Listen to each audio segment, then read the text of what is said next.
Yo, what's going on, guys? What I got for you today is going to be a gameplay with my Glaceon Zoroark deck facing off against Buzzwole Lycanroc, which is a deck that was actually pretty popular in internationals in Oceania. I saw it a lot on stream, and uh, right now I'm finding it's just really good. But we see my opponent does do corner, and I actually have a pretty big first turn. Sorry, the recording is late. I know. I wanted to see what I was facing real quick, but big turn out of me. I get the DC on the Glaceon, so I'm able to get myself an early knockout and get a Bridget. And Glaceon is going to have to be the attacker I'm going to have to lead with because, one, it can shut off Bloodthirsty Eyes, and two, it's not weak to fighting. So that's going to be really big. But right here, I'm just going to take out this Rockruff, and I'm going to kind of soften up that Buzzwole back there just for later in the matchup when Zoroark eventually does have to come up. So this is going to be an interesting matchup. One of the big things is Buzzwole can knock out a Zoroark with just a single fighting energy, which is pretty annoying. And my opponent wisely promotes the Buzzwole with no damage. I think that was pretty big because, of course, I could have hit him with that Polar Spear. I think that's what it's called, whatever the GX attack is. And we see Strong Energy fighting Fairy Belt in, so I'm going to give myself a fresh hand of 5. So yeah, this was just one of those matches that I was really curious about, see how this thing would kind of play out, because Buzzwole can do some stuff, and that Enhanced Hammer was absolutely brutal. Buzzwole could be one of those super aggressive decks with max elixir, or it could just be one of those decks or cards that just really is able to just kind of sit there and soften some stuff up. But right here, I actually just decided to throw the DC back in my deck with Special Charge, just because I want to make kind of maximize my chances of getting it. And you're actually going to see one of my favorite plays here with this deck, which is using Trade on Water Energy, which will set up my Aqua Patch play, which is really nice. And I do have the Ultra Ball set where I can grab a Glaceon and just use that Aqua Patch, and then I got myself a Sycamore waiting, which is really nice. But yeah, I'm going to grab myself a Glaceon, and I hope you guys are all having a good day. Hope you're doing pretty well. I've been uploading some comedic videos, so the two at the end that you guys are going to see are actually pretty funny. One of them has some severe language and me losing my mind, so just a warning there. But I'm going to play the Sycamore, and I actually end up whiffing, unfortunately, on the DCE, so now I got to have to dig for a little bit. I'm like hoping for the best trade of my life right here. So I'm going to Ultra Ball, discarding an Eevee and a Water Energy just in case I do get an Aqua Patch later. So we're going to grab a Zoroark GX, and we're about to use trade, and we're going to hope for the best because, yeah, if I don't start attacking, this game's going to get out of hand. So I'm actually going to discard that Water Energy, and I whiff on the DC, but I do get Enhanced Hammer, which made me feel a little better just so I can get that Strong Energy off the board. And I played down another Zoroark, which I hate having Zoroarks out against this deck because, like I said, one Fighting Energy, they don't even need to be a Strong Energy, and it can just knock out a Zoroark. So I kind of passed it over to my opponent. I didn't really have any other options, so I'm going to have to kind of wait to see what he can do, just kind of taking a gander at my discard pile. So yeah, we see a Fighting Energy come down on the Buzzwole, followed by a Floatstone on the Rockruff. And Floatstone is huge in this Buzzwole deck just because it can help you out with those big max elixir plays. But my opponent does put that Strong Energy back into his deck with Special Charge. So kind of doing the same thing I did, just getting that energy back into your deck, just maximizing the chances of you actually pulling it off. And there's Guzma to do the exact thing I just talked about, which is, yeah, knock out a Zoroark. So my opponent's going to be able to take this to 5-5 prizes, which is pretty big on his part. And in no surprise, we're going to see that he does, in fact, hit 30 onto that Glaceon. So he's kind of softening these Glaceons up because he knows exactly what I know, that he can knock out these Zoroarks with no problem. It's just going to be the Glaceon that's going to be an issue. So right now, I'm just going to trade, and I'm going to get rid of that Water Energy, draw 2 cards. And I'm looking at my hand, and I don't really want to Sycamore this stuff. I kind of want to save it, especially after this trade that I'm going to do here in a second. I really didn't want to discard this stuff. So right here, I'm just going to trade. I'm going to just discard this Zoroark here. I don't feel like I'm going to need it this matchup. And I get an Enhanced Hammer and a Guzma.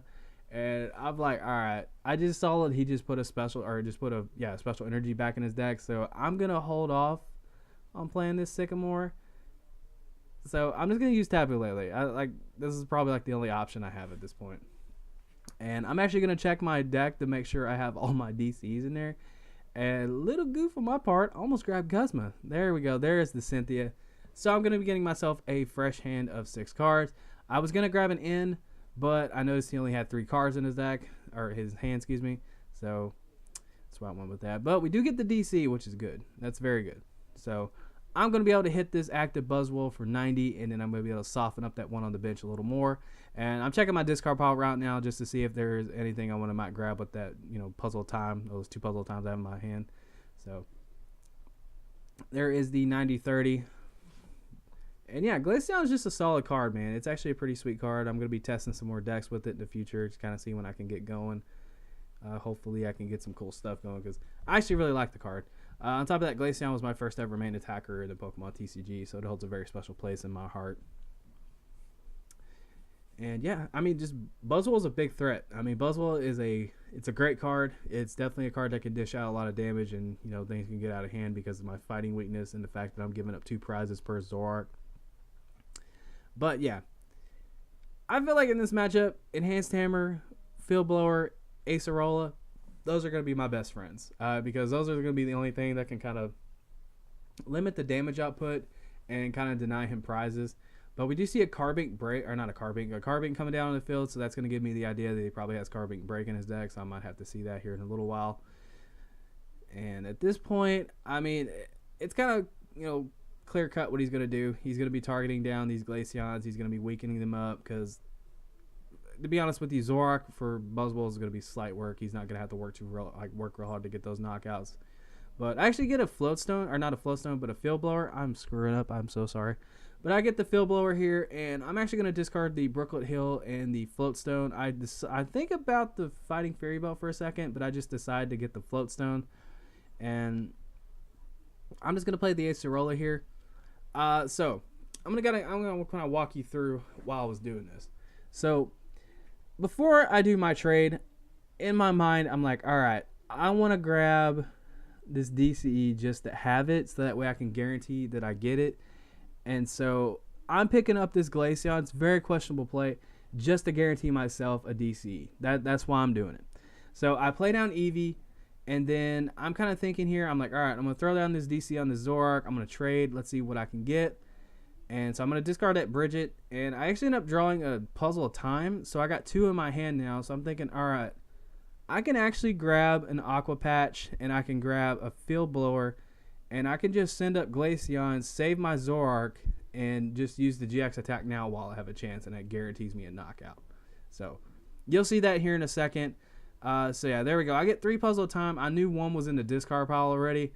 So I'm just going to screw it. I'm going to grab Aqua Patch. I look at the field and I'm like, all right, I'm going to grab this Field Blower and we're going to go from there. Now I could have done some weird puzzle time play or, done something else. But yeah, I'm just going to kind of go for the straightforward play here. And I'm going to throw down a 3rd Water Energy and I'm just going to, play Field Blower, get rid of these 2 Fighting Fury Belts, just get them out of the way and not have to worry about them later. And right here, I'm just going to go ahead and retreat my Zoroark, bring up that Glaceon, and I'm just going to go ahead and just use the GX attack. I mean, at this point, why not? And I'm just going to play this Puzzle of Time, too, just to get out of my hand, because I've already played the other one, so I kind of set my hand up here. And I like the 3 cards that I'm seeing. I just wanted to kind of get an idea of what I'm going to be seeing next. And, yeah, I'm going to be taking this knockout going 3-5. So, there we go. There is the GX attack, 480 damage. I get myself 2 prizes. I pull a Tapu Lele and a Guzma.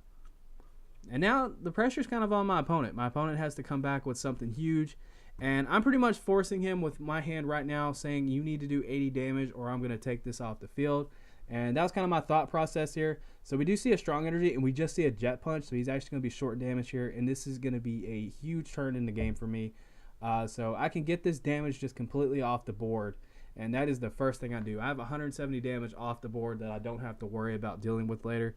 And I'm going to promote this Zoroark here. And at this point, I'm like, you know what? Screw it. I'm just going to start attacking with Zoroark now. I feel like this is probably the time I need to do it. And I'm kind of thinking about my move here. And I actually make a gigantic misplay here. I don't know why I didn't discard the Water Energy. I discarded Glaceon for some reason. I don't really agree with that play.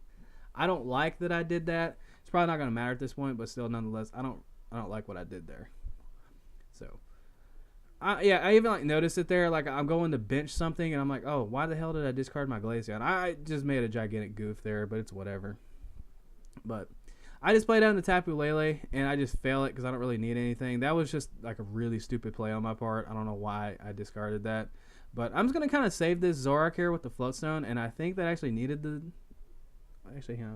Oh, okay, I didn't need it. All right. I think I was just trying to save the Float Stone. But, all right, now we are down to 1 to 5 prizes, and I think my opponent just kind of ends up conceding here. I just really went off in this game, so yeah. I apologize if my commentary is absolutely brutal. I'm not used to doing long commentaries. That's why I'm trying to do more of them so I can get better. But my opponent just concedes. Like, that's the game. So I hope you guys did enjoy it. If you did, make sure to give it a thumbs up. Subscribe if you're not subscribed. Be much appreciated. And I'm going to try to work on my horrible, terrible commentary because it's pretty cringy. So, yeah, thank you guys all so much for watching. Don't worry, I will work on this. Take care, and I'll catch you in the next video.